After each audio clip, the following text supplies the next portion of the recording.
Eric Idle. Eric is graduating today with a competence in that he calls a holistic approach to wilderness leadership. He has a breadth in the liberal arts and a breadth in environmental studies.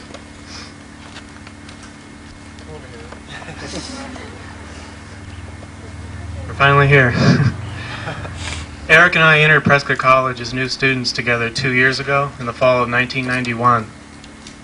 And it's a real honor for me to be here today to give him away to the next phase of his life's journey.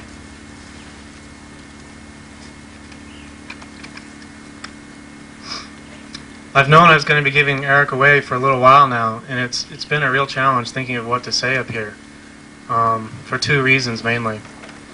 The first reason is it points to one of the oddities of our relationship, which is that in the last 2 years, apart from perhaps a half a dozen day trips out in the Prescott area, rock climbing or hiking, I've spent no time with Eric in the wilderness, nor have I had a class with him. So I cannot speak directly from my experience about Eric in his field of competence. However, I have talked to a number of people who have been with Eric out in the field, and I've read evaluations, and they all glow with praise for Eric's ability, not only with backcountry skills and knowledge of natural history, but with his awareness in group processes and his ability to draw people out on different levels and to know how to be with people in a way that's nurturing and productive. The second reason that it was hard to think of what to say today is that our relationship has such a richness. It's hard to distill from that richness 2 minutes worth of presenting Eric to all of you today. But after giving it a lot of thought, I came up with two qualities that Eric embodies that I feel represent this man. The first quality is that Eric, he embodies a keen awareness of the emotional and the spiritual dimensions of life, which he brings to every activity that he undertakes. And I believe it is what makes him such a competent outdoor leader, and I believe it is what the holistic approach to his outdoor leadership is about, are those dimensions. The second quality that Eric embodies is less tangible. It's harder to name. But he has this remarkable ability to put people at ease almost immediately. People who come in contact with him almost immediately have a rapport with Eric. I've seen him in a number of instances in public, in restaurants, wherever. He just has this ability to connect with people immediately, and he gets into these conversations with people just like that, all kinds of people. I watched in awe one day. We went down to the mayor of Prescott has a soda shop, soda fountain, whatever, on the square down there.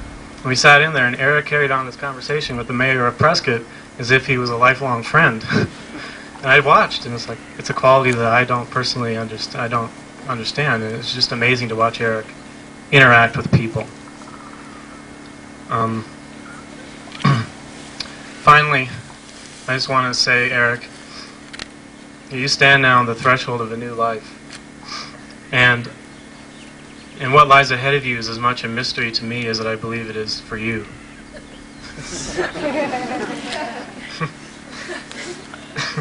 However, I feel strongly that you will touch a great many people through the work you do. And in that touching, the world will be a warmer place. It's a great pleasure and an honor to be able to give you your diploma today. You really deserve it.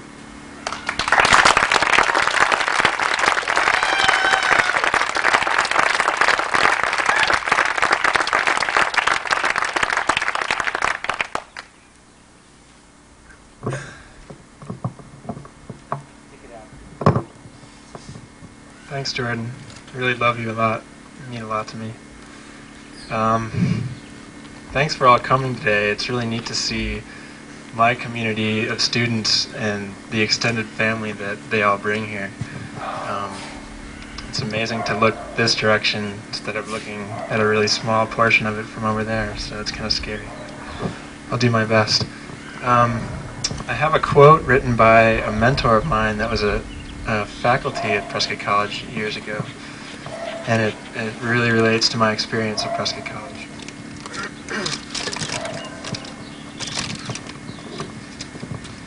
A man must go on a quest to discover the sacred fire in the sanctuary of his own belly, to ignite the flame in his heart, to fuel the blaze in the hearth, to rekindle his ardor for the earth. This quote is really symbolic of my whole journey at Prescott College, and I feel as though it's been a quest, and a quest that started about 5 years ago when I left home and started to search for answers to questions and to look inside and to find out who I am as a person. And it's brought me here, and during the last 2 years I feel as though this quest has kind of been taken full circle, and there's a completion to it. And with that completion, there's also a new beginning, and it's scary and it's exciting, and it's going to be really hard to leave my community of friends here.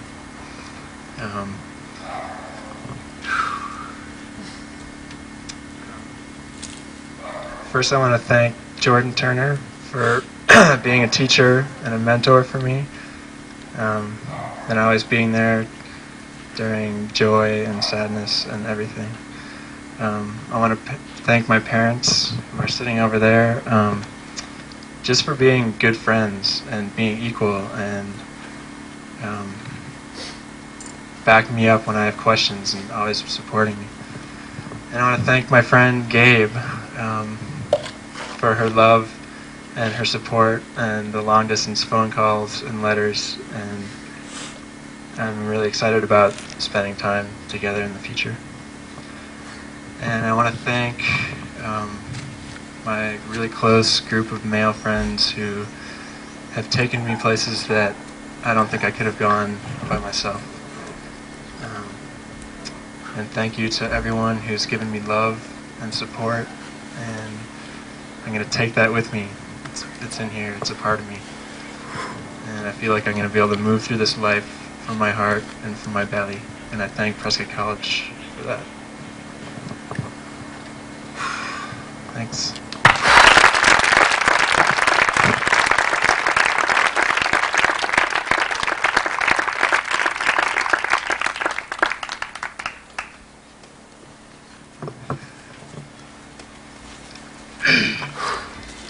I forgot that a lot of you don't care who the Suns are or know who the Suns are, but who knows, the Suns are probably winning right now. We're about to enter our fourth quarter, and to kind of do that, it's probably time for you to stand up and do another standing ovation, and I sort of timed it for the introduction, though. The introduction of the next presenter. The next presenter is Angela Hawes, and she deserves a standing ovation for a couple of reasons. One is she's the youngest and newest of that long line of strong-bodied and strong-minded and really tough women that Prescott College has brought here and has helped move towards whatever future she's headed toward. Another reason is she's presenting John Farmer, but most of all, Angela will be the first person of the team in the fourth quarter who will really pick up the pace and help us end pretty close to on time. So up for Angela Hawes, standing ovation.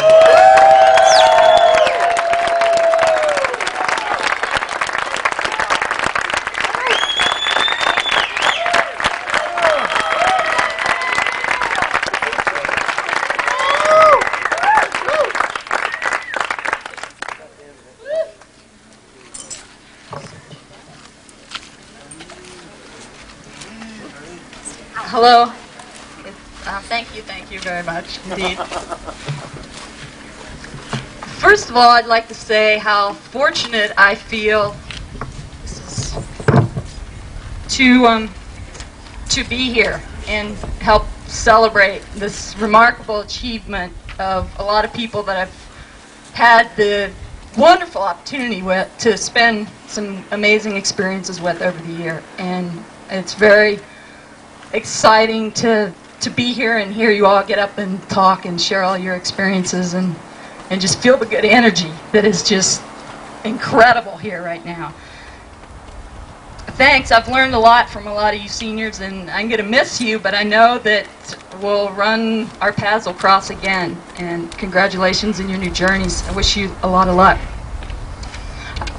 I have a present for John's new truck, and also it's for everyone here. And I thought of it yesterday. I'd already bought this bumper sticker a couple days ago for my own truck, but I thought it was appropriate since all I've heard this past weekend has been good thoughts. And so here's to all of you. Think good thoughts.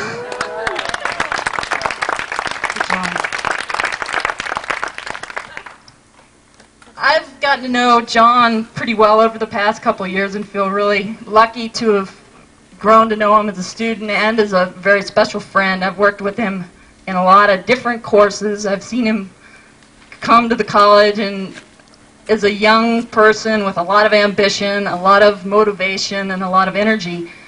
And he's maintained that, and he's channeled it into a direction which is really meaningful for him. John is very confident in what he does, and he's assisted me in the field as a teacher's assistant, and as RAF support, and helped me to develop new course areas for the Outdoor Action Program. John's graduating today with a competency in wilderness leadership. And to be a wilderness leader requires a tremendous amount of confidence in yourself and a tremendous amount of competence with your skills, abilities, and judgments. And I have every bit of faith in John that he will go on to provide many, many people with lasting experiences that are meaningful at the time and that prove lasting experiences for many challenges down the road. John's a very confident individual. He's excelled at everything that he's pursued here. He's a confident rock climber. He's a very confident rafter. He's already worked in the field of outdoor education, and so he brings to his culmination here already a lot of experience in the field. John is, if I was ever going to have an epic on a course, John would be the guy that I would want to be along. He is Mr. Search and Rescue. He just is on the ball with awareness. He knows exactly what can go wrong, and he knows how to deal with it if it does go wrong. John, any group that's in John's hands is in really good hands. He's a very compassionate individual, and he has tremendous energy to offer to the field of outdoor education. His internship, his senior project, was teaching backcountry skiing at the Sierra Club Lodge in the Sierra Nevada, and he gained tremendous insight into the real working world outside of Prescott College orientation and a teaching assistant on our courses. And as a result of his work there and other connections that he's made, he's been offered a job with Echo, the wilderness company, this summer, guiding rafting trips in Northern California, Oregon, and Idaho. And it's a very prestigious company. It's been a real pleasure to know John and to have him as a friend. I've learned a lot from him, and he's just always full of amazing stories. He can just come up and every day I worked with him, he would just come wide-eyed with a brand new story every day, and it was a wonderful way to start the day. And it's with great honor that I present John with his degree in wilderness education.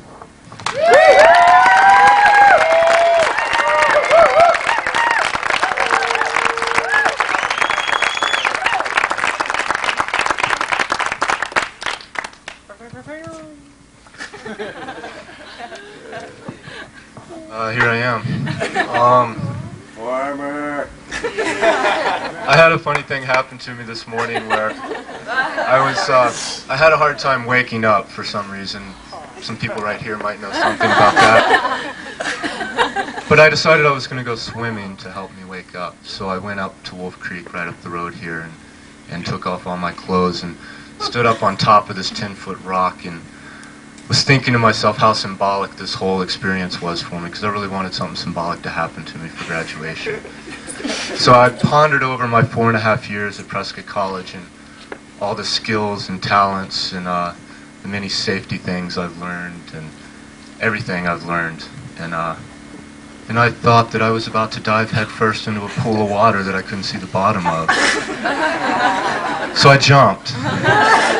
And I immersed myself in the water, and it was a really symbolic thing to me. I'd like especially to thank Angela, who has taught me pretty much what being a woman is all about. She's taught me a lot about the outdoors. She's taught me a lot about the outdoors and about the outdoor field and about what strong women are like in the wilderness. And it isn't something you see often, and it's really been a pleasure to work with her. I'd really like to thank this group of people right here for all their love and support and sofas and showers. And especially the whole community at Prescott College and everything they've done.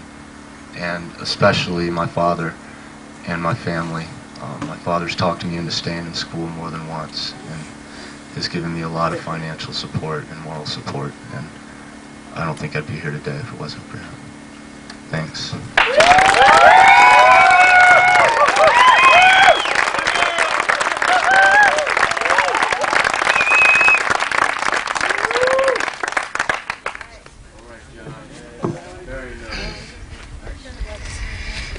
The next presenter is Dr. Rusty Bailey.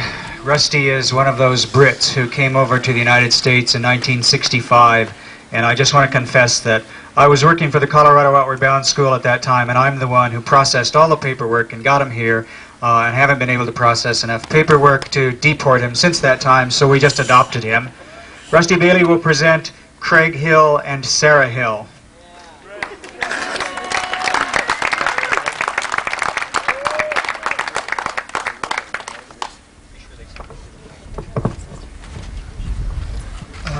Welcome, folks. You're definitely a great audience hanging in out there, showing endurance, and everyone at this stage automatically gets an A for your own transcript.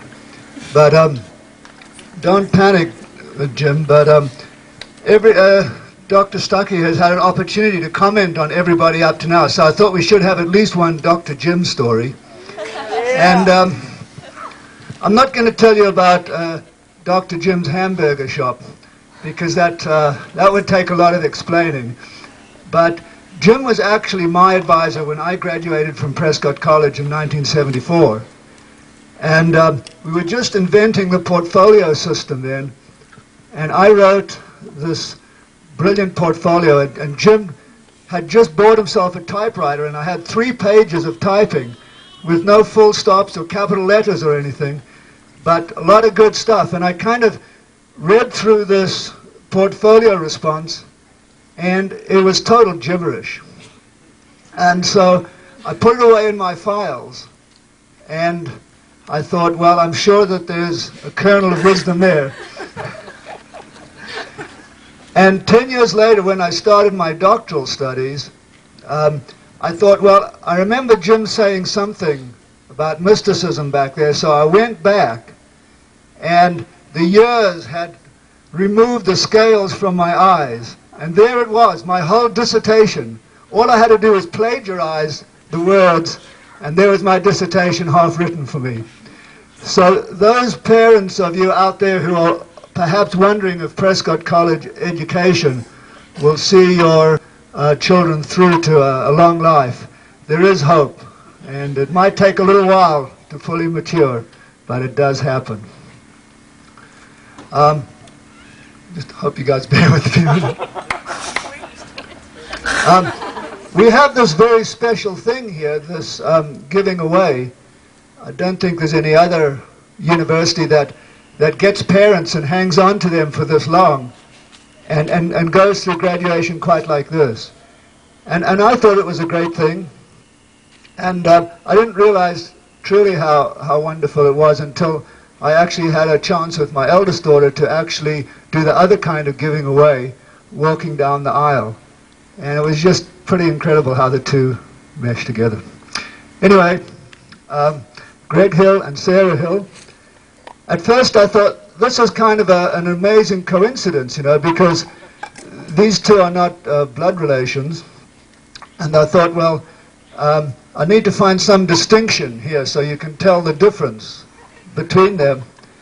But I think one of the things that everyone's been talking about here this afternoon, you know, is the idea of family. And so really I guess that's what we're working on at Prescott College. So maybe they are sort of family after all. The other way I was going to tell the difference between them was to maybe go by seniority. Because at first I thought, well, one of them's a hill and the other one's over the hill. And I thought, well, you know, Greg is a mature student, which means you sort of creak a little when you get out of bed in the morning, and you forget things a bit easier, and you need reading glasses. And then I thought, well, actually, Sarah came here to Prescott College 1 year before Greg, and we all know that at Prescott College you age a lot quicker than in the real world outside. So maybe Sarah deserves to be the first person. So Sarah's competence is in wilderness leadership, with one breadth in liberal arts, and another breadth that's been through about 15 revisions and has something to do with geography and strange people in distant parts of the world. Sarah's a real practical person, and all of her, or most of her work here has been very experiential and very practical. At one stage she wanted to be a millionaire outdoor entrepreneur, and there was a winter or two when just about everybody walking around campus was wearing one of Sarah's hand-knitted Norwegian sweaters. And I thought that maybe Sarah would be the first person to actually turn a profit on an independent study at Prescott College. But it would have been really interesting to translate knitting sweaters into a competency, which nearly happened. But Sarah did go to her original plan, which was to be an outdoor leader. And she was actually part of a team called the Terrible Twins. There was a young lady who now lives in Cottonwood called Mayaka, and Sarah were really going to shake up the place. And in fact, they did a really good start with their kayaks. Now, Mayaka has calmed down a lot. She has a baby over in Cottonwood, so that leaves Sarah still shredding up the river. And Sarah has always been very determined. I think to survive and flourish at Prescott College, you have to be somewhat obstinate and somewhat pig-headed. And Sarah was an assistant for me on one of our river trips through the Grand Canyon. And one of the stories I have, apart from the sweaters, is of her in this little kayak, because Sarah is quality, but she's quite trim. And there's one huge wave on rapid number 232. And if the river is flowing at a certain height of water, and if the moon is in a certain phase in the heavens, this wave is just a huge wave.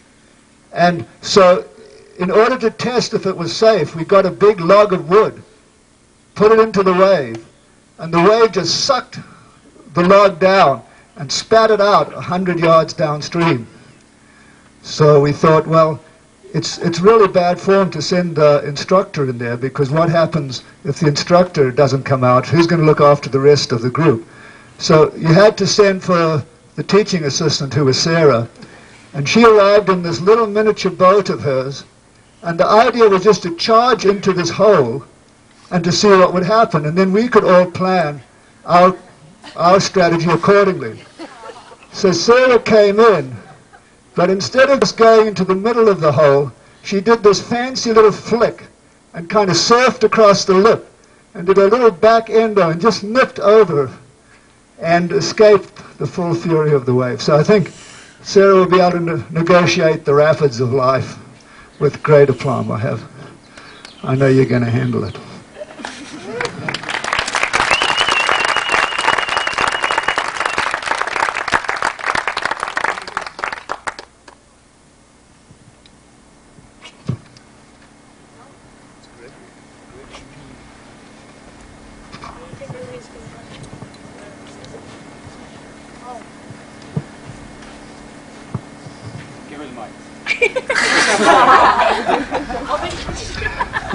Some people graduated in censure. I have to mention that Sarah nearly graduated in telephono. She did her entire graduation proposal on the telephone from Idaho. Greg?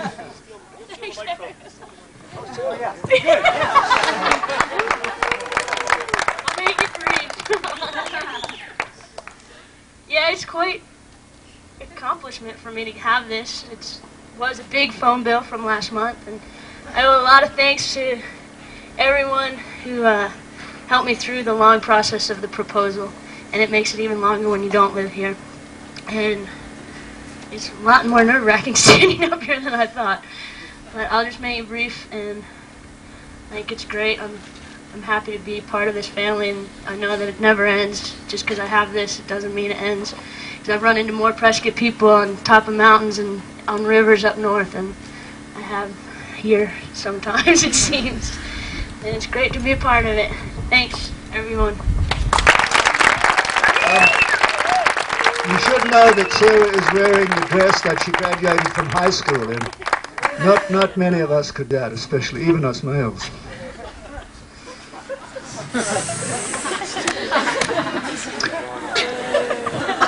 When I first came to Prescott for the second time from Canada, I kind of figured I'd be a recruiter, you know, like an ice hockey star recruiter or something. And so I thought what I'd do is recruit the superior students from Canada. And Greg was my first attempt to kind of skim off the cream of that northern country and integrate them with Prescott.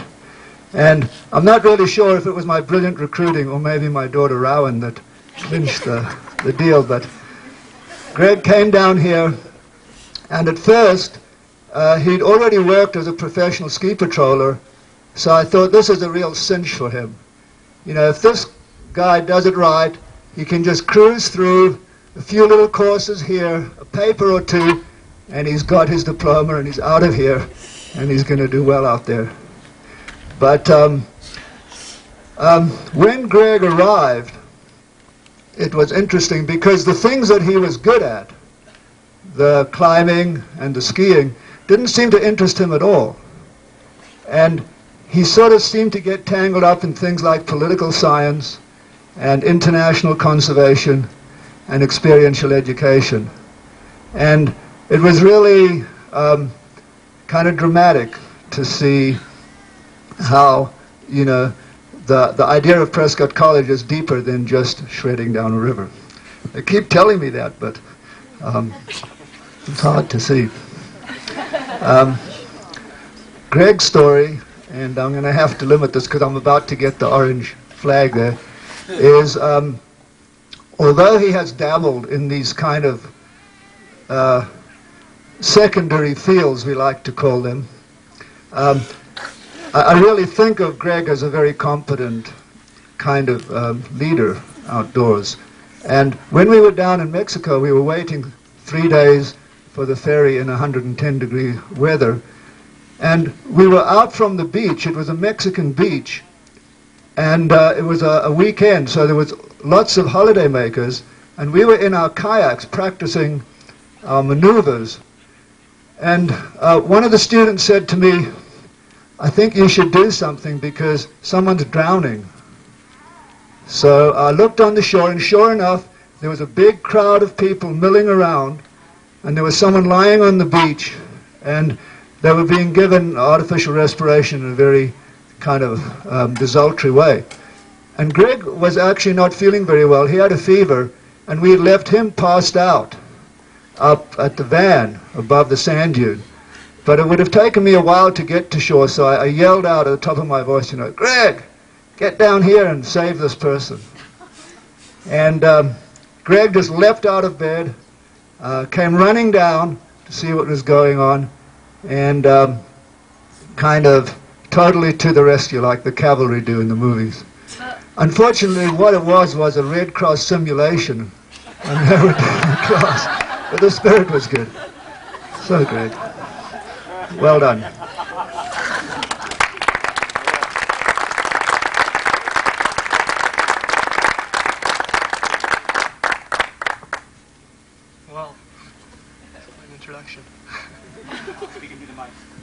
Can I be heard?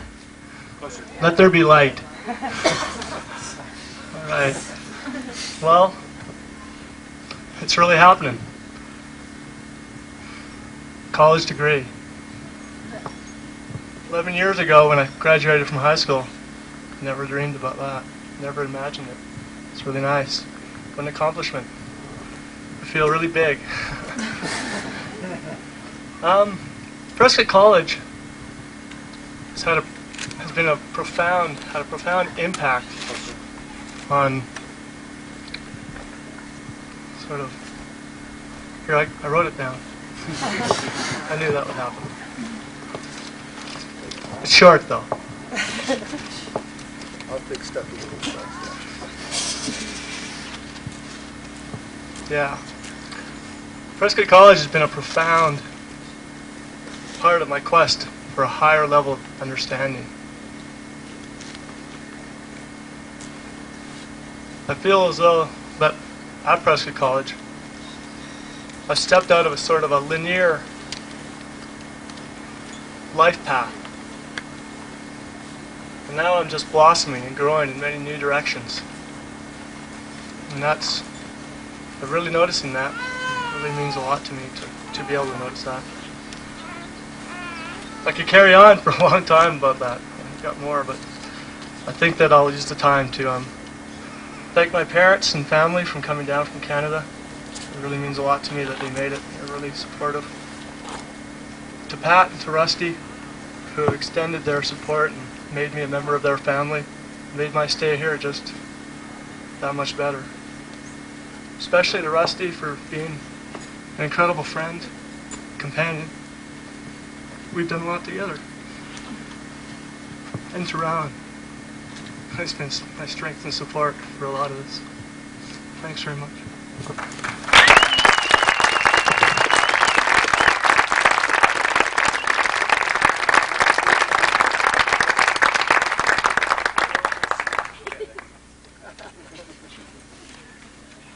I predict that in future years, Rusty Bailey will become the Master of Ceremonies for graduation.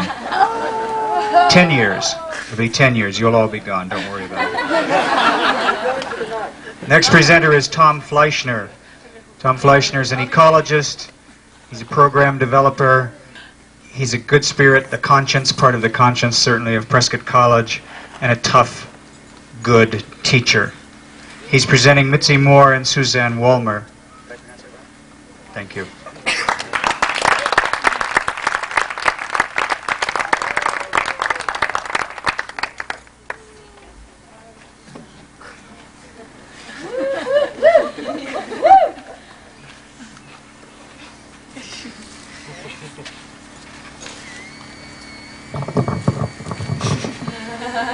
I always wish I would remember to bring my harmonica for these events. I wanted to acknowledge also everyone here who has had the commitment to stay through the whole day. I know it's a bit grueling on our dorsal and posterior surfaces, and I will try to make my contribution by staying succinct and avoiding Jim's wrath. So I'd like to have Mitzi come forward first. I must say that before I met Mitzi, I had never known anyone named Mitzi before, so I felt like I got personal growth right off the bat. And getting to know Mitzi has in fact been a real gift because she's a young woman who I find to be full of light, full of caring and sincerity, and someone who is very appreciative of the opportunities that she's given in life. When I first met Mitzi, it was in her first quarter here, which was after coming here from sort of frustrating stints at two giant state universities. She came here looking for something different, and it was a bit difficult for her at first, and she had a little bit of a rough time, and I didn't see her again for over a year. And then in the last year and a half, we worked together fairly intensively in several field courses and on her senior project. And the transformation that had happened in that time was very inspiring to me because she had matured tremendously and had become a very dedicated and self-directed learner. For her senior project, it's appropriate that Mitzi should graduate right in this spot. For her senior project, she wrote an interpretive trail guide to this place. I happened to notice there's a nature trail that starts out right at the near the parking lot over there. Mitzi wrote a great trail guide for the Prescott National Forest. I noticed that the box that's supposed to hold those folders is empty, so I assume that is something akin to having a bestseller right off the bat. And I also wanted to say that one thing I have particularly appreciated at working with Mitzi in a number of field courses is that she has great compassion for other people, including, and sometimes this is something that is not always so true here, people who have very different views than what is sometimes the norm here, and really works hard to not be judgmental and to try to learn from all kinds of people, and that's something I really respect about you, Mitzi. And so it's a real great honor for me to present Mitzi with her bachelor's degree in environmental studies.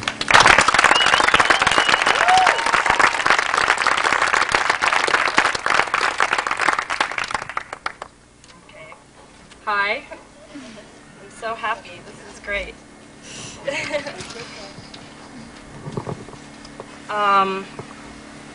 has been a really crazy day just because I've had to go at the end of the day here, and it's kind of been like a roller coaster all day, just like this anxiety, happiness, excitement thing.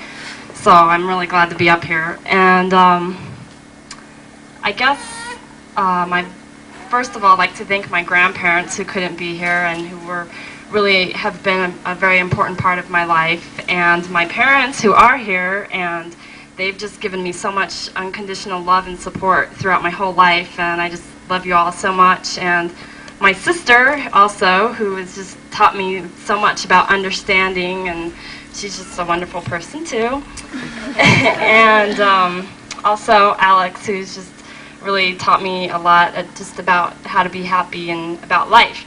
Anyway, my experience at this school here has really taught me so much about nature and the beauty in nature, and that has really, I guess, carried on into teaching me how to enjoy life so much.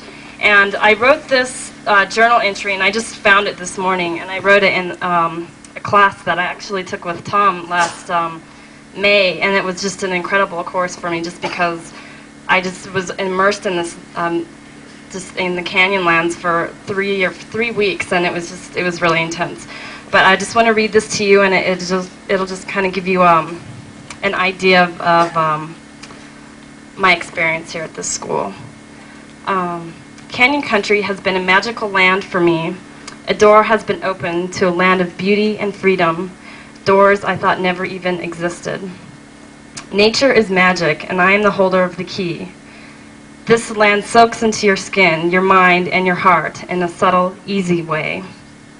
Beauty makes joy, and in every new revelation, I become more and more amazed. Patience is key here. You see it all around. Observe the land, be one with the land, and you will learn to trust and be joyous. Fright comes from the unknown. I have come to realize that nature is beautiful in every aspect. There is not beauty only in a large mountain or a huge canyon. I have become aware that beauty in nature is the wind whispering through the trees, the cold, wet drops of a desert rain. Nature is a leaf decomposing in the ground and a snake moving slowly from the cold. My senses have been opened, and I see miracles in natural occurrences all around me. My big fear of creepy, crawly amphibians, reptiles, and arachnids, and the like has truly subsided. My interests only grown.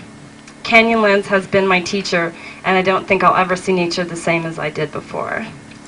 So, thank you all.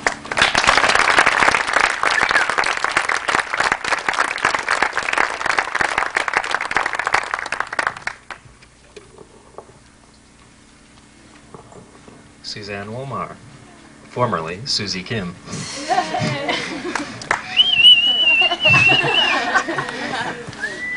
We are here today at a commencement, and that means new beginnings for all of us. I think Suzanne has set a new record with some close competition, because I believe in the history of Prescott College she must be the first person who has given birth to a new life and graduated in the very same week. And Sierra Wolmar is testament to that beauty.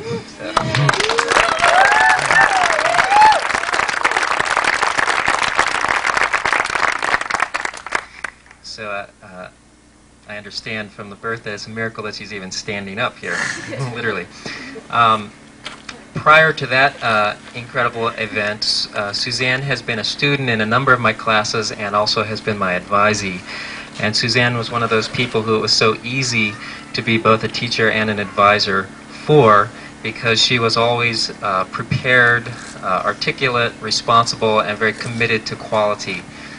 That made working with her be consistently a joy instead of a struggle. For her senior project, she also, as it happens, worked for the Prescott National Forest. She worked on a habitat survey of the spotted owl in this national forest in which we sit. Any of you who have read the newspapers over the last few years know that spotted owls are not known for hanging out in easy-to-get-to places. So she was trundling over hill and dale while she was about 7 or 8 months pregnant, and that made it even more challenging, but she did a fine job. And so, Suzanne, I want to say that as this week you have opened yourself like a new flower to provide new life, so have you, through the last several years of diligence and desire and determination, given yourself a new life. And today you commence into that life, and I know that it will bear delicious fruits.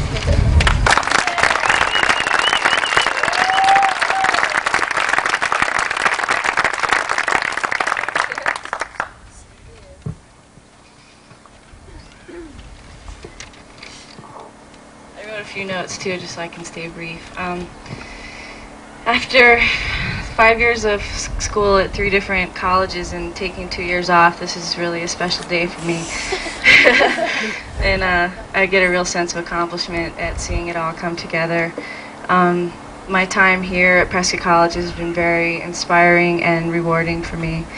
The experiences and adventures I've had in the mountains and forests and deserts and oceans in these western lands have taught me to love the many aspects of our world and have brought about a great caring and respect in me for all the creatures with whom we share it with.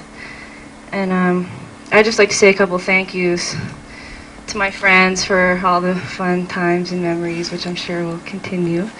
To my mom, who's here from the East Coast, for all of her support and understanding and just everything that she's done to help me get where I am today. I want to thank my husband Eric for his unconditional love and for being my best friend and my partner in life.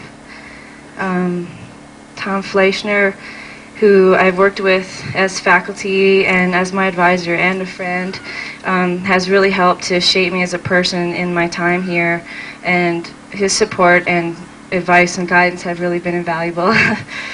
And last and certainly not least, I'd like to thank the mysterious forces of childbirth, which have allowed my daughter Sierra to be born in time for me to be here today. I was hoping I wouldn't miss it. Thanks.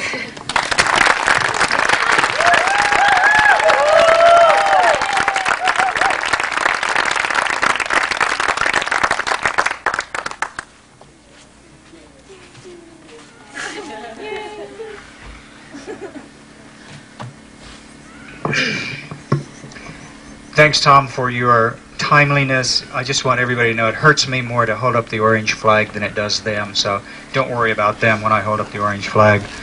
The next presenter will be Doug Humes.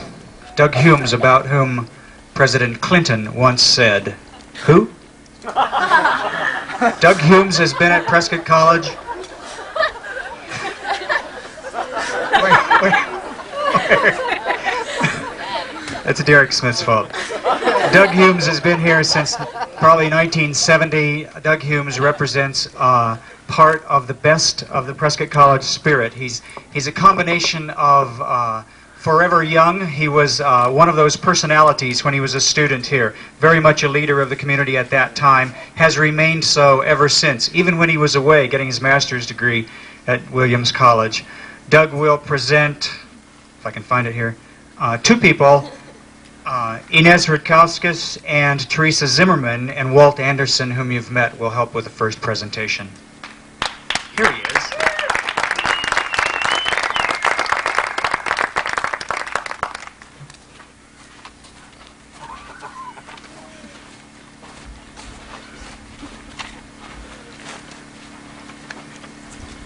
Well, it's nice to be back. Excuse me. Not used to using these things. It's nice to be back here. It's amazing. Lives often intersect in very mysterious ways. In the fall block of 1991, which was the first class that I taught at Prescott College, I taught a course called Interpreting Nature Through Art and Photography. And as I was preparing for this class, a bright-eyed young woman came up to see me beforehand. She had an interesting story to tell. She was on her way back to Prescott College, planning to go to Mexico for a course, and was involved in an accident and could no longer go to Mexico. So she came to grill me, I think, on this class to see whether this was something she might be interested in taking. So I explained to her what interpreting nature from my viewpoint was. And as I explained this, all of a sudden a smile came to her mouth, tears started to come to her eyes, and she started to laugh. And anyone who knows Ines knows how she can laugh, and she started to laugh and laugh. At this time I wasn't familiar with her, and I began to wonder if I'd done something wrong, or if I was dressed inappropriately, or what. And then she explained, and she said that it was like a miracle. She was so excited about an opportunity that had opened for her. And that's the way Ines looks at life in terms of opportunities. She doesn't look at disappointments. She looks at what she can do with an opportunity. So in a sense, she is a maker, a creator of miracles. And that is one of the things I find most amazing about her. She looks at children as miracles. She looks at dance as a miracle. She looks at the desert and the clouds and food and good friendship as miracles. And so all of these things are just delightful. So in that first class, I challenged the students interpreting nature through art and photography to interpret Granite Mountain. And that was quite a challenge, and I think she came up with perhaps some of the most original interpretations. She did a beautiful color drawing of Granite Mountain as a sleeping stegosaurus. Absolutely amazing, and by golly it is. As I was coming in today over the hill, and I've seen this since she alerted me to it, when I got to the Bradshaw Ranger Station, I looked over, and there was a sleeping stegosaurus. And it's so obvious once you see it, but she had the vision, the creative vision, to see that sleeping stegosaurus and to interpret it. And I thought that was beautiful. It's just an example of her creativity. She also took other classes from me, including wetland ecology and management. And she had many interests, but one of those was bogs. I think since her childhood, she's been totally fascinated by bogs, about the quaking nature of the bogs, also by the specter of the bogeyman. So anyway, she shared that with all of us, and it was truly wonderful. And Ines loves to share. She will be a wonderful teacher because of that. And I think we all need to acknowledge her for all the miracles that she brings into our lives. Thank you, Ines.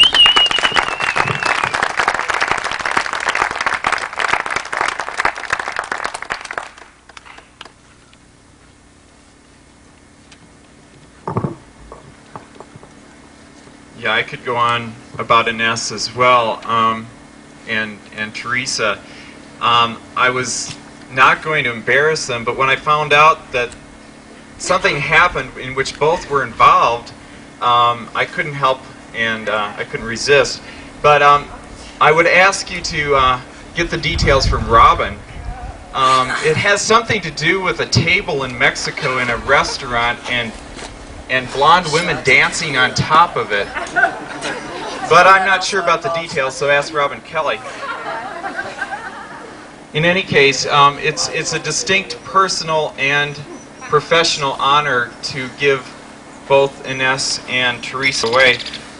They've both been in a number of my classes, and we've experienced a tremendous amount together over the last several years. And I'd first like to just say a little bit about Ines.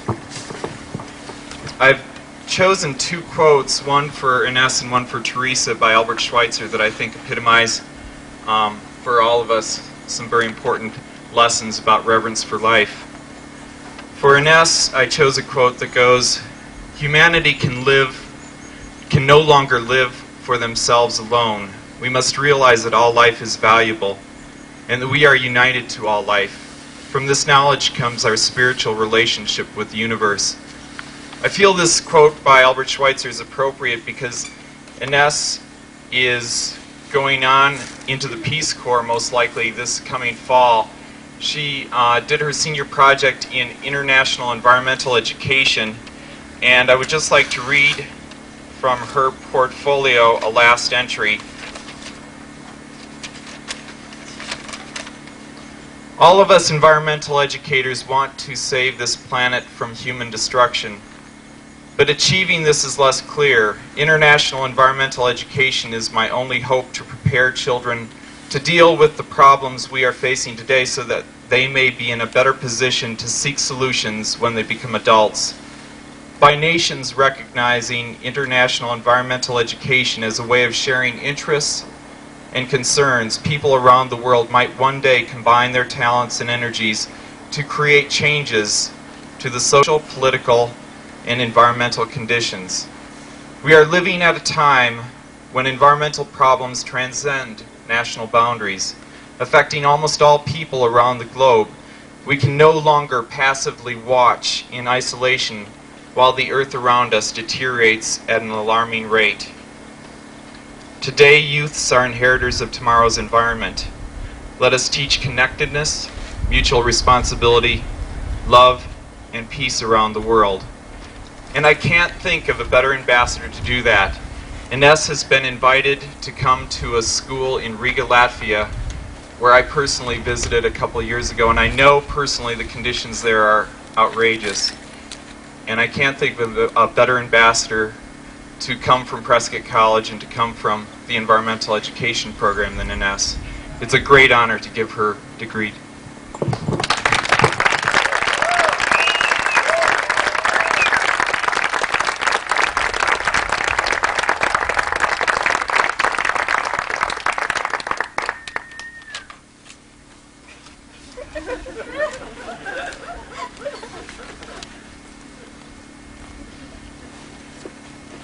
Plus, she was great to go through Lava Falls with last week. Oh. Can you hear me? Stay very close. That was really beautiful. I just want to.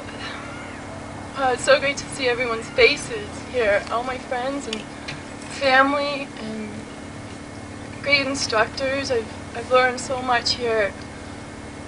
I want to thank my mom and my sisters for growing up with wonderful women in my life, and I want to thank all my women friends. I have something I want to share with you, and it's sort of a poem by a good friend of mine, Melinda Mott, and it's just the last part of her poem. My life as a woman, the lives of women, they cannot be separated from life. Their blood runs through my veins. Their thoughts make my heart ache. Their jokes bring a smile to my face. Their dreams wake me up at night. Their lives are my nightmares and my dreams. Their song rings in my ears. Their dance makes my leg bounce. Women have held up the world, and the world knows it. The diffusing has begun. There is no turning back. Love is permeating the world. Everything feels the heartbeat of women. Thundering in our chests, confidence, change, sex, peace, cooperation, community, unity, diversity, and love. Women mean a lot to me, as well as my men friends. I want to thank Tim for being my best friend at this school and giving me so much love and support. My mouth's really dry. I want to thank Doug and Walt for being there for me when I needed them, and being not only my teacher but a good friend, and supporting me.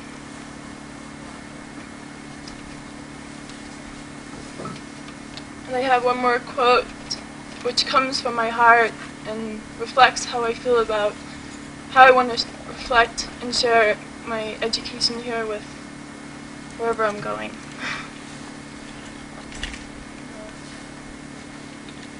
If you're thinking a year ahead, sow a seed If you are thinking 10 years ahead, plant a tree.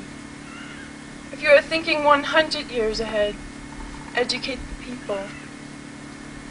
By sowing a seed once, you will harvest once. By planting a tree, you will harvest tenfold.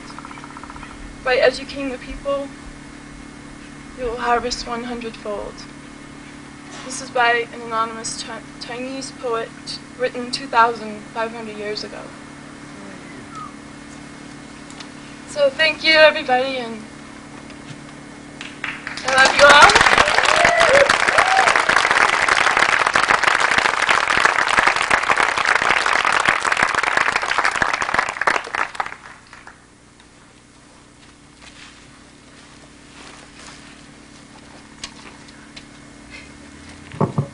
Teresa's been another real gem to work with over the last 4 years, and it's another distinct honor to be able to give Teresa her diploma. In natural history, she did her senior project in environmental education, working with the Forest Service up in Boulder, and I know personally how frustrating, after having worked with the Park Service, that working with some of our government bureaucrats can be. And I know Teresa and Joe Scanlon experienced some of that frustration, but I also felt that they really weathered their frustrations well and certainly learned tremendously. And I know Teresa is going to go on, and she has a job this summer working with the Boulder YMCA as assistant director in environmental education. And I know she's going to take a great deal of integrity and grace and sensitivity and compassion with her in her work. She's a very outstanding student and a very excellent professional environmental educator, and it's a great honor that I give her her diploma as well. And I would also just like to say that there's a special person out here that's come back that I know is really special to Teresa and Ines and I, and that's John Donahue. And we really welcome you back to our community, and it's really great that you're here. So, Teresa, welcome.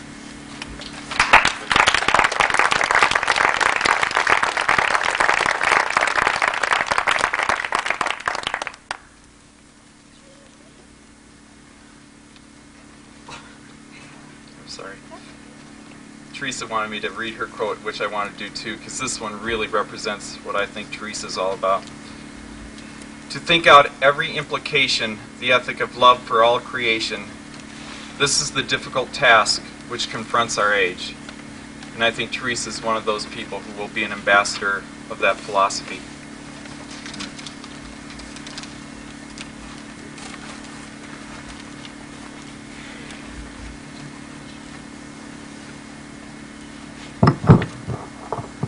Okay, I'm not going to read this whole book. I will be brief. There are two things that I want to address today. One is to give thanks, and the other to give thanks to people who helped me arrive here. And the other is to read something for all of you, the people I know and the people out there in the Prescott community who make up the web that I may not have personally connected with. Our life paths may have not actually crossed. But I still have a lot of faith in the web that we all create. And one day I envision that web encircling the earth. To give my thanks, I struggled with who to include, who not to include. And what I'm going to do is just give you a very brief story of my travels here. And in doing so, thank the people along the way. When I first heard about Prescott College, it was in high school. And I went to my counselor and I said, I heard about this really neat sounding college and I'd like for information on it. And he said no. He said, I really want you to stay in state. And I took that for a couple of days and I went back and I said, well, I don't want to stay in state, and if you don't give me the information on this school, I'll find it elsewhere. And the next day he had it for me. And so I arrived here. And arriving here wasn't that easy because I supported myself through college. And at this time, I would like to thank my mother and father for supporting me, for supporting myself here, because without them, I really couldn't have been able to come. Also, speaking financially, I'd like to give thanks to Jim Stuckey, Doug North, and Steve DeMacher, because all three of those men pulled through for me in some really tough times and have made this possible for me today.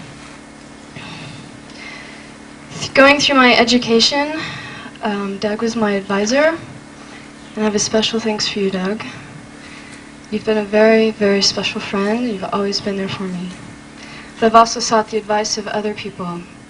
Tom Fleischner, Mark Riegner, and Carl Tomoff have all supported me incredibly and have helped me go along the way.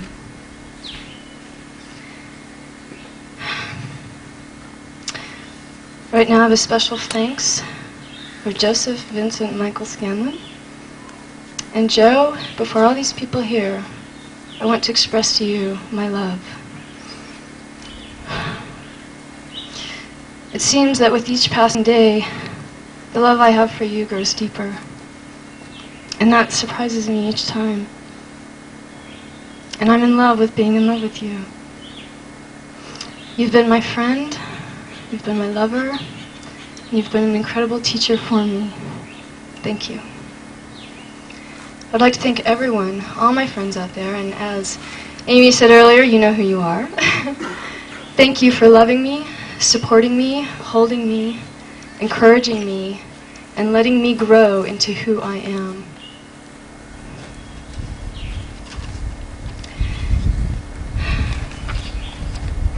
And John, even though I've really only known you a very short while, thank you. And now, if I can find my quote for all of us. I found this quote, I guess it's a poem really, out of a book that was compiled for Prayers to the Earth. And this poem just touched me so deeply I cried for days. To be of the earth is to know the restlessness of being a seed, the darkness of being planted, the struggle toward the light, the joy of bursting and bearing fruit, the love of being food for someone, the scattering of your seeds, the decay of the seasons, the mystery of death, and the miracle of birth. Thank you very much.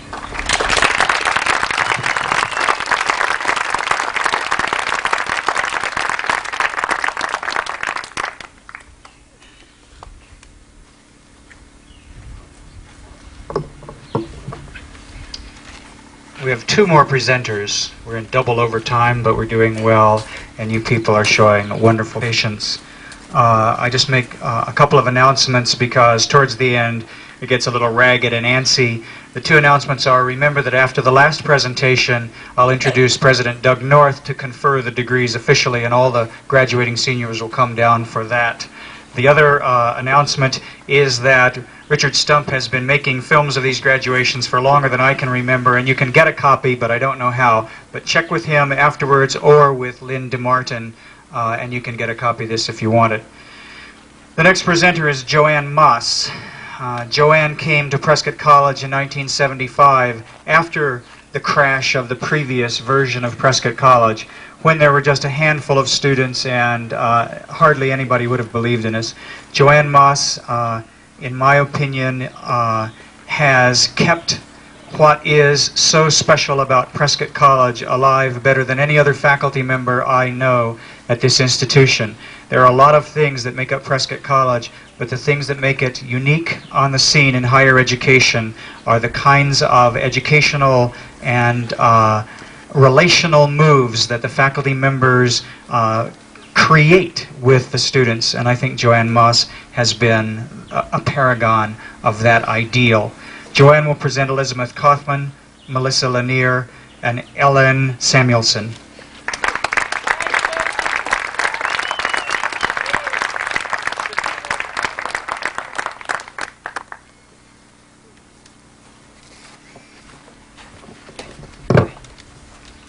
Felt like I was graduating. But I'm not leaving. So if any of you have been thinking about leaving early, don't do it, because the person after me is Fern Davy, and you'll hate yourself if you miss her. So. Elizabeth. Okay, first I want to say something about all three of these women. It was great when I realized that I'd be giving away these three great representatives of what it means to be a woman at Prescott College.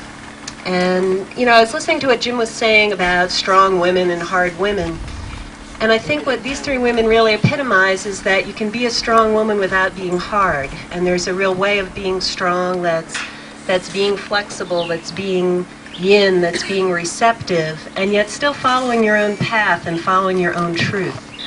And I think each one of these women, and I'll talk a little bit about the different ways in which they've done that, each one of them has come up against adversity, but rather than fighting it and resisting it, they've bent with it when they needed to and then continued on to do what they needed to do. So I think they're really a great example, and each one of them is going to make this world a lot better place.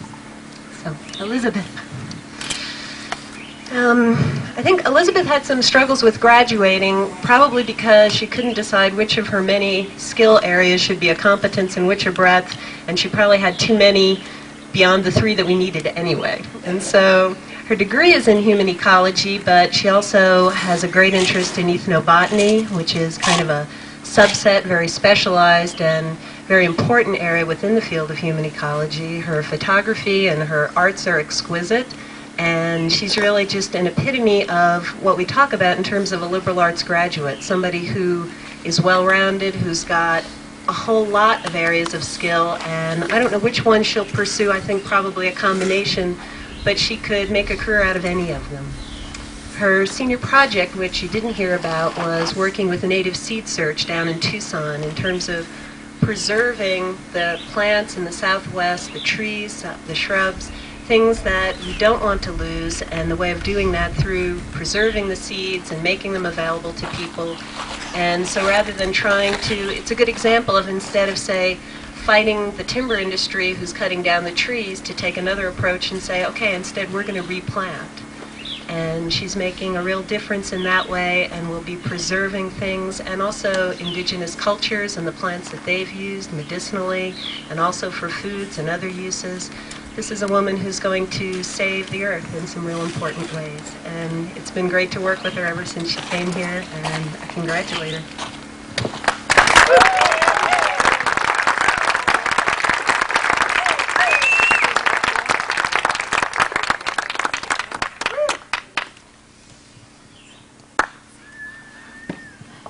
This is incredible.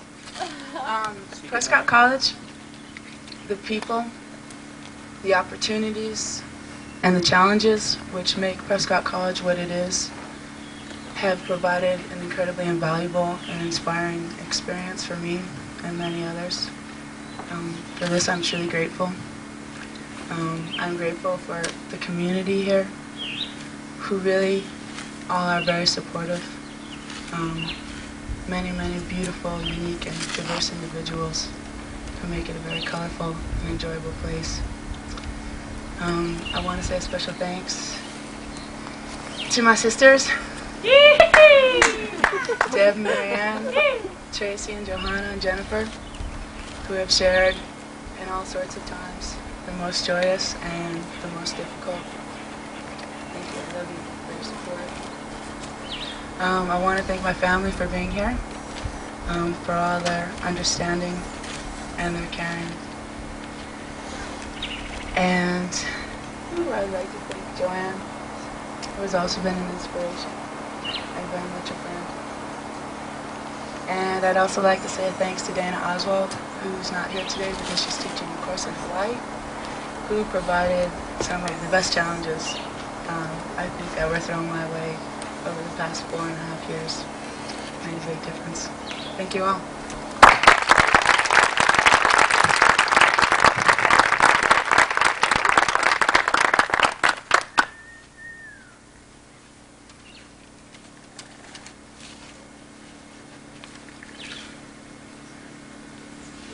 Melissa.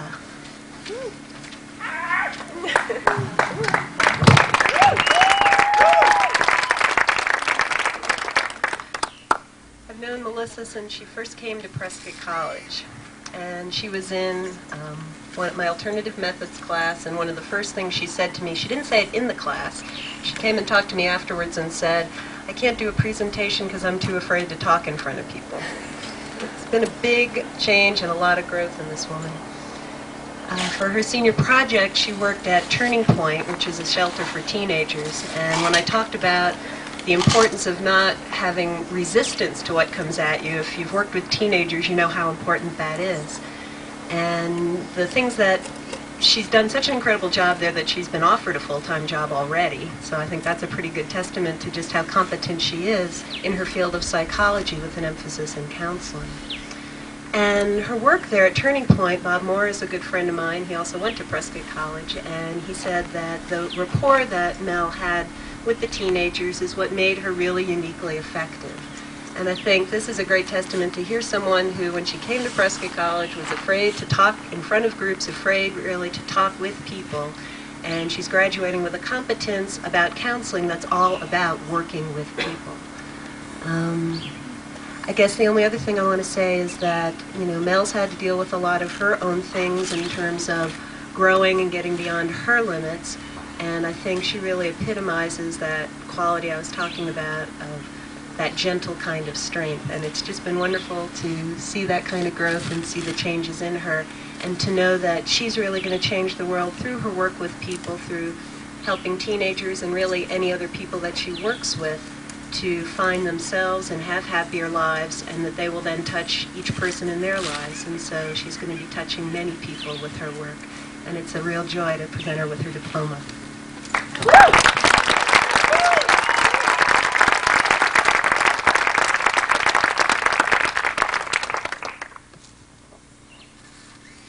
Wow.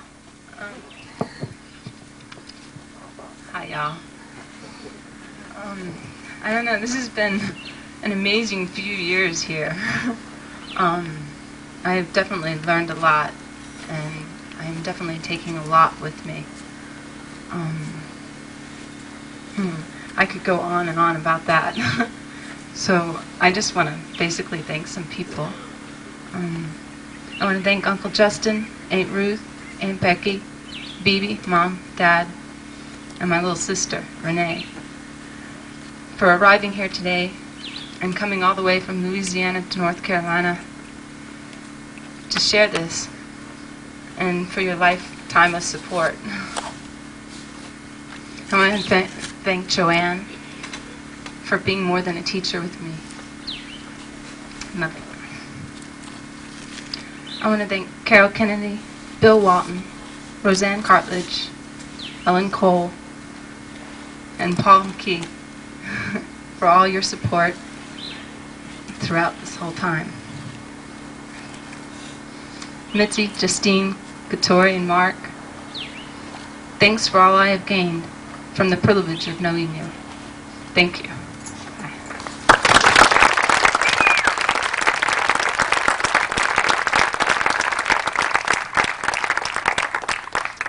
Ellen Samuelson.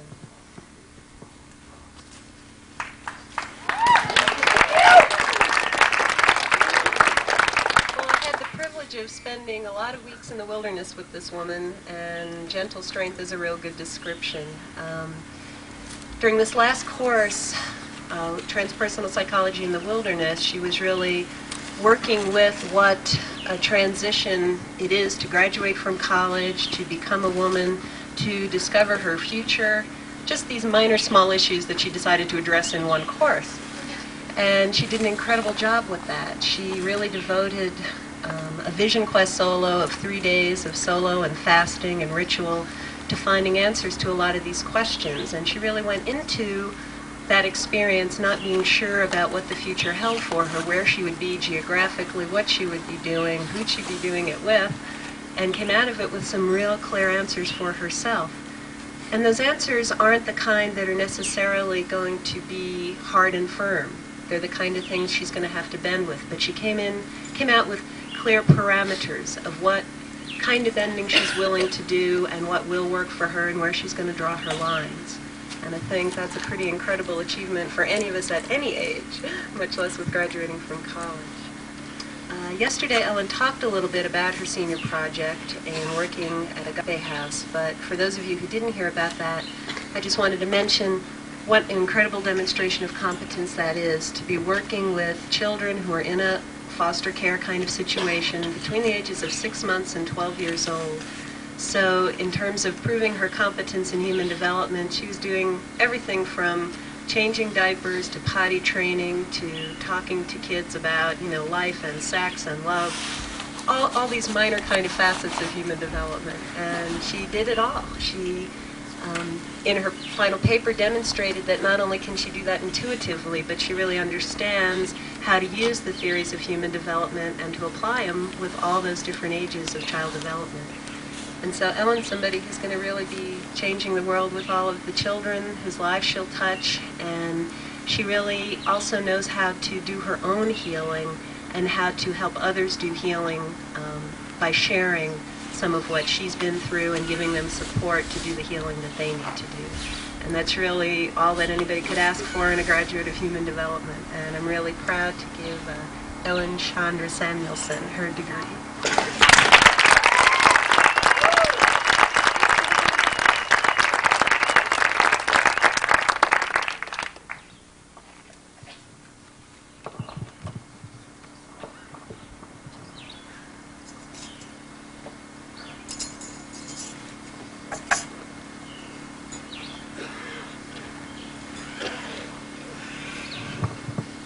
Mother, father, sisters, brother, there he is, teachers, friends, and significant other.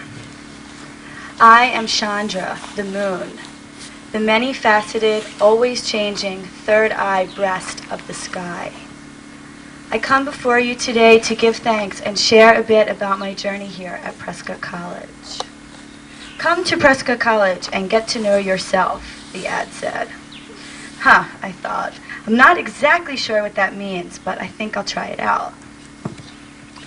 Wilderness orientation, transpersonal psychology, human rights seminar, world religions, psychology of astrology, personal growth through wilderness, transpersonal psychology in the wilderness. All stepping stones, learning blocks, parts to the whole, my wholeness that stands before you today. Nobody ever said it was going to be easy, one of my dad's favorite mantras, and by no means was it easy. It became very dark at times, too dark to see, but I have emerged from the darkness. I have shed my skin, peeled my onion, bloomed from my chrysalis. And I am here now standing before you as a graduate of education, human development, my evolution, my truth, my being. And for this opportunity, this glimpse of all knowing, all feeling, all being, I thank the Lord above, the universe, the sky, the planets, the great spirit, the goddess, Rama, God, the source, my connection to myself and my connection to each one of you. So with utter gratitude and strength and pride, I bow to those who have shown me love. I honor those who have stood by me in times of deep darkness and immense light. Thank you, Mom. Thank you, Dad. Thank you, Ron. Thank you, Aunt, cousins, friends. Thank you, Mike. Thank you, teachers, peers, classmates, and counselors. Thank you, men, women, trees, birds, flowers, sky. Thank you for allowing me to come here before you. Thank you for receiving me and listening to me and being here for me. Thank you for sharing with me, and most of all, thank you for witnessing me.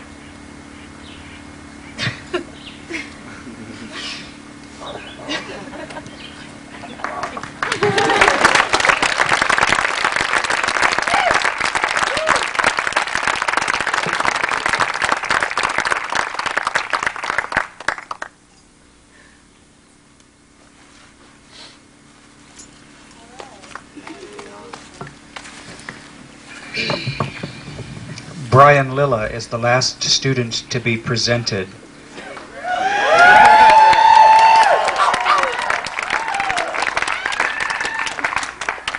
Brian will be presented by Fern Davey, also known as Fern.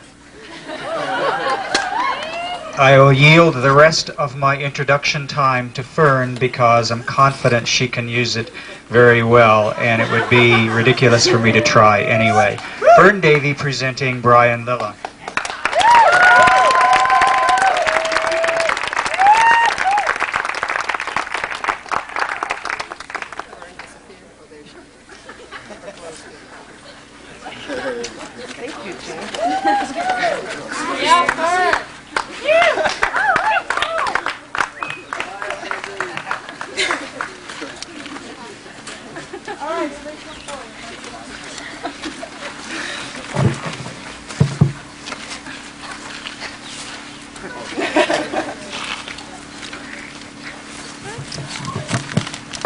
I can't hold it. I need both my hands. Brian, I think you're standing too far away.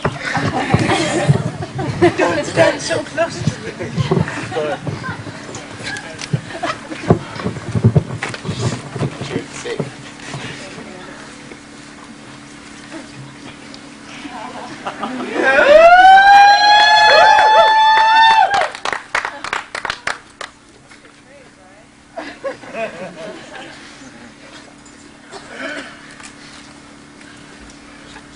Autumn 1990.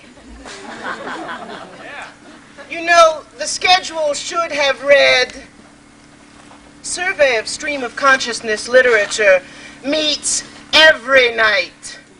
Late, late, late into the night at this perfect off-campus site, a hilltop cottage nested in boulders.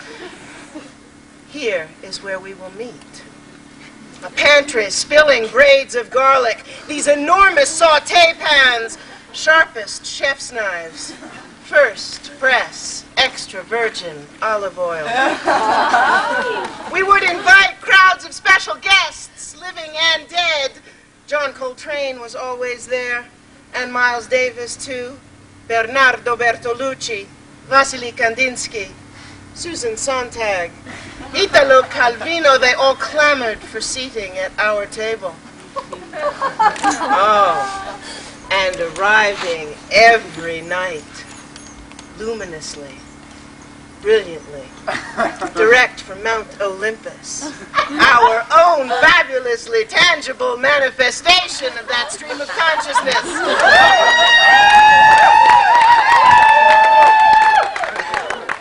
Thinking it, delivering it, bestowing it, living it, loving it. Brian. Animated and demonstrative Brian. My kind of excessive Brian. Always electrifying, always provocative, always audacious, and always tender. Brian. His intellect is volcanic. His wit is droll and quick and unfettered. Brian's presence is so heady and so intoxicating, class begins and stops and begins and stops and begins again. I love equally his thoughtful, painterly monologues and his exultant, exuberant cartography of the mind. I imagine Brian teaching students, mentoring the crème de la crème with this incredible grace, with absolute integrity, with his boundless substance, with his enviably luscious style. I can see a whole new generation of feverish sous chefs working with him. All talking Paul Bowles and Lawrence Durrell, all pounding garlic cloves at midnight, all alternating, yearning and fulfillment, all loving language, all turning up the volume, all whispering. Bon voyage, Brian Lilla.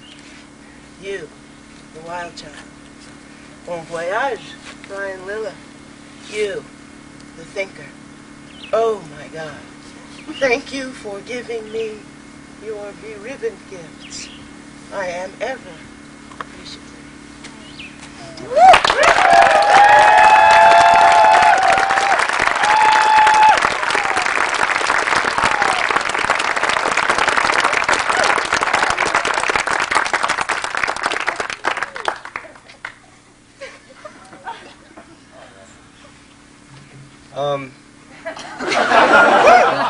last year, apparently, Josh Tewksbury. he was rendered speechless, so I had to prepare for this. And, so I didn't write anything because I didn't know what to expect. And the reason I asked Fern Davy to give me away is because she embodies what I consider not only education to be, but life.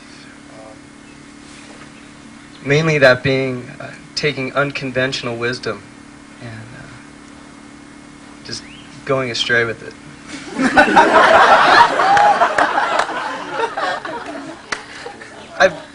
There's no way to really explain like my relationship with Fern. I mean, if I were to tell you that she put on Leonard Cohen, the song "I'm Your Man," and played it 32 times till 4 in the morning.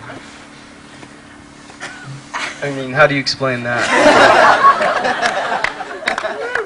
I mean, how do you explain her playing John Coltrane till 5 in the morning, going to bed or falling asleep on the floor, and then just finding that I'm having breakfast again, and lunch and dinner, and it's a marathon, and that's what I consider my education to be, just a marathon.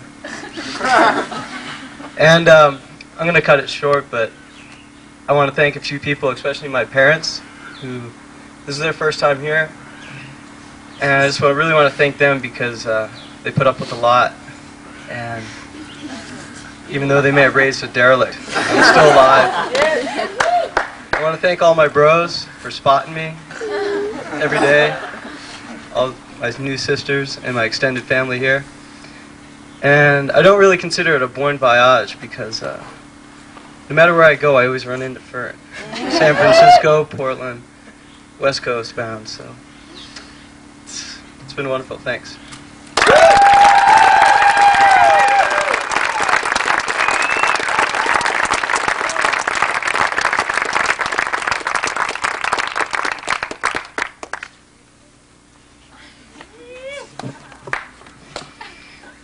I want to thank Fern Davy for being just the right amount of icing on the cake. In the words of that philosopher group, The Doors, this is the end. I have one more introduction to make. Were they the ones who said that? I thought so. You've heard a lot of sophisticated talk, and you've heard a lot of mature people here. Many of you will remember when they were mere early adolescents, out of control, wild and crazy, difficult to live with. You wished somehow someone would adopt them for about 5 years until they got to about here, and then you would become their parents again, and so forth. Doug North has been the president of Prescott College for the last 4 years, which has been truly the early adolescence of Prescott College. It's been a time of tremendous growth, of gawkiness, of stumbling around, a time of confusion, of identity crisis, money issues, which of course all adolescents deal with, authority issues, and he's stayed aboard. Doug is the general manager of this team, to some extent the quarterback.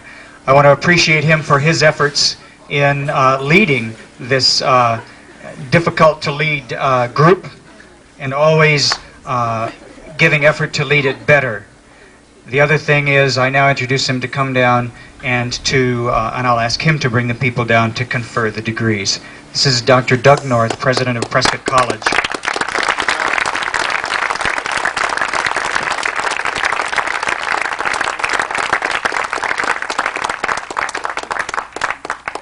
Jim, stay right up. You stay out up here. I want to thank the faculty and the students themselves for awakening and instilling in yourselves and in us the spirit of poetry. I've heard poetry all day long, and it's a poetry that comes from your honesty and from your courage and from your realness. It's poetry that has just fallen off your tongue. And as you come down here and form a circle, all of you poets, I would like to read back to you a poem of your own words.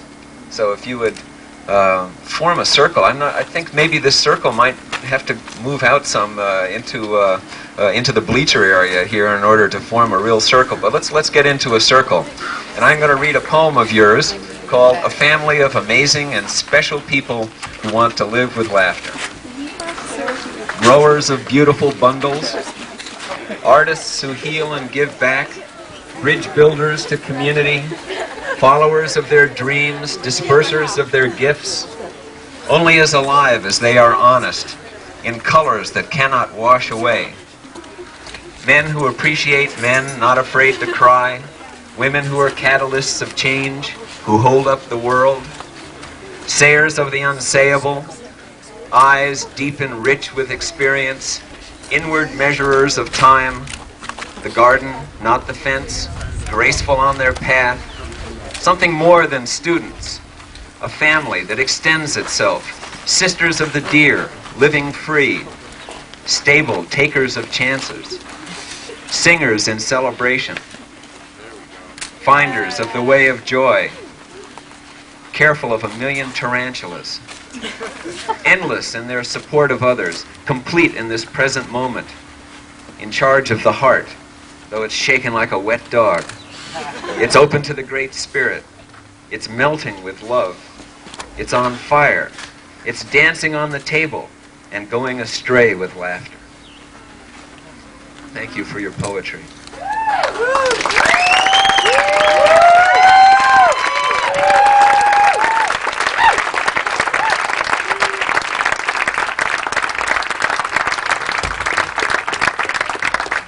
So this whole day, probably because I'm an Easterner, I've been thinking of dandelions.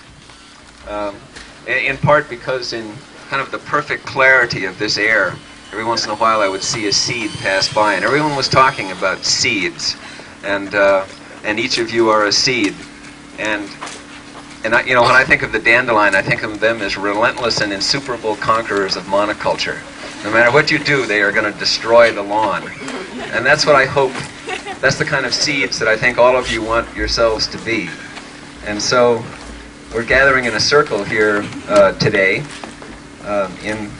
because, among other things, the head of the dandelion is a perfect circle for a moment. And then it's gone. And then it is a seed. And it is off to start a circle of its own. And I've asked Jim to come up here today because he's going to graduate too. And Jim, this is a circle that you started. It's a circle that wouldn't be here without you. It's a circle that will not be the same without you. And it's a circle that is going to be different because you have been here and made it happen. So let's join in a circle.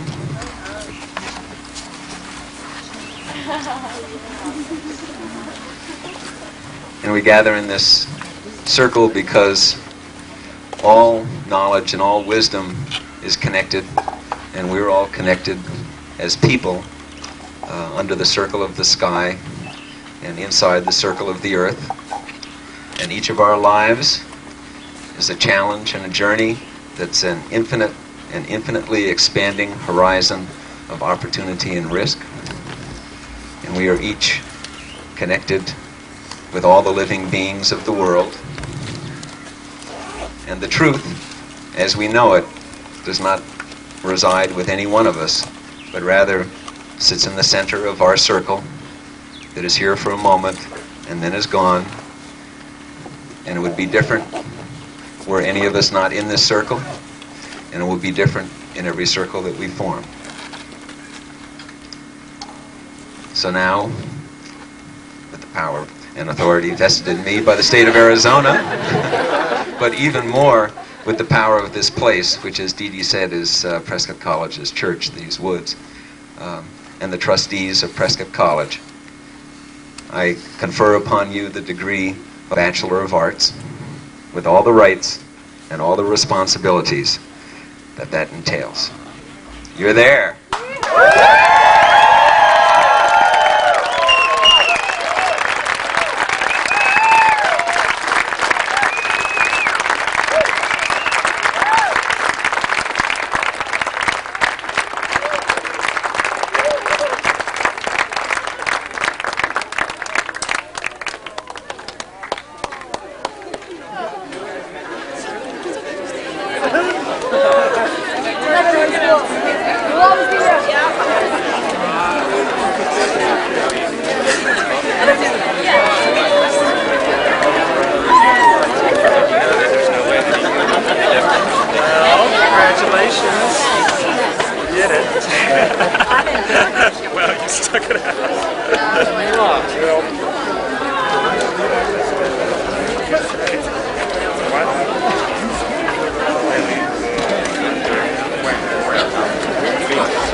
Or you could have left.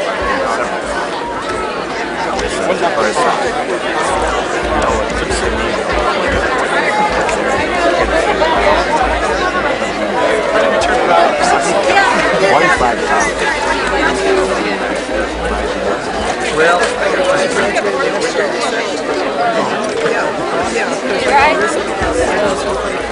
I don't have a car.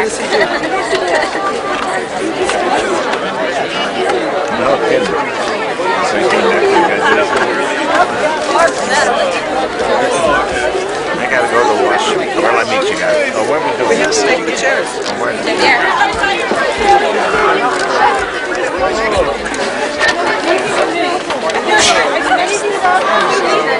Leave me alone.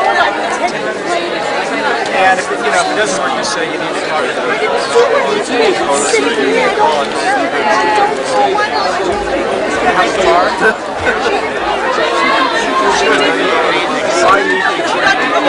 Call me at home and I'll come. What did she do? What did he say? Let me see.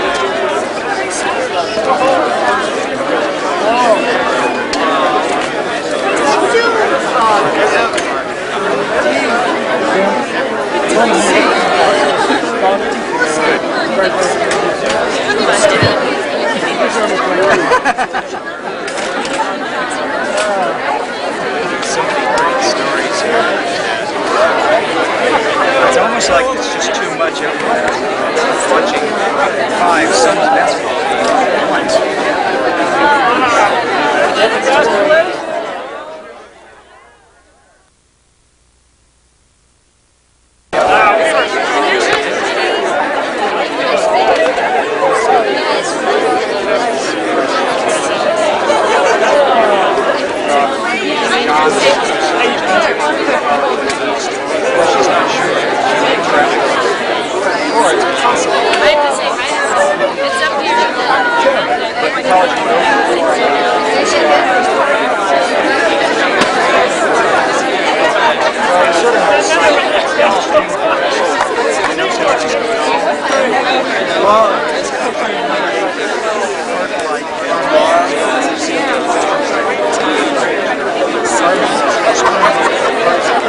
They should have somebody sit there like those times, just kind of, and people ignored them.